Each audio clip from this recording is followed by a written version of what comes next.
আসসালামু আলাইকুম। আশা করি সবাই ভালো আছেন। আমি ভালো আছি আলহামদুলিল্লাহ। আমি দোয়া করি আল্লাহ দিলে সবাই ভালো থাকেন, আল্লাহ রহমত, আল্লাহ সবাই ভালো রাখ। আমি আজকে একটা ট্রিপল এক্স একটা কামিজ কাটার জন্য ড্র করে নিলাম।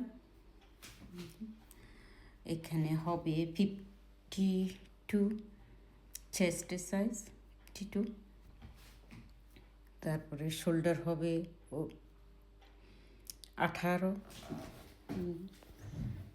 আমি মাপ দিয়ে নিছি, এই যে 9 মাপে নিছি। তারপরে গলা আমি দিছি 3.5 গলার মধ্যে। তারপরে আর্ম হোল দিয়েছি আমি 8.5 কেন আর্ম হোল যখন আমি রাউন্ড যাব তখন আর্ম হোল অনেক বড় হয়ে যাবে, তাহলে এদিকে তো বেশি, এই জন্য আর্ম হোল আমি 9 রাখি নেই, 8.5 রাখছি। তো এখানে 1/2 ইঞ্চি চলে যাবে, 8 ইঞ্চি থাকবে।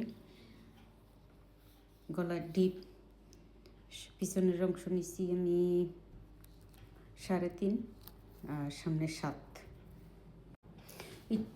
টিকিনের জন্য আমি নিছি, উনি অনেক লম্বা মানুষ, লম্বা, তো টিকিন ওনার হয়েছে 12 ইঞ্চি ডাউন।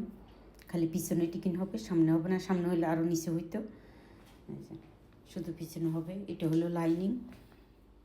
আমি এটা নিচে আমি সিম অ্যানাউন্স, এটার জন্য আমি সারারা কাটবো, সারারা কাটাও দেখাবো।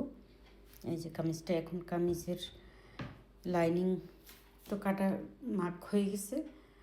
এখন আমি স্ট্রেট নিছি, স্ট্রেট একেবারে পর্যন্ত, দামান পর্যন্ত আমি স্ট্রেট নিয়েছি।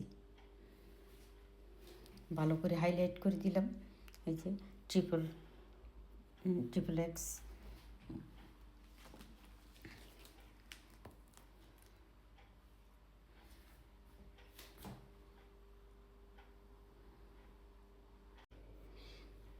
কাটা হয়ে গেছে। এখন আমি এটা বসে মেন কাপড়টা কেটে নেব, সেম এক্স্যাক্টলি সেম কাটবো।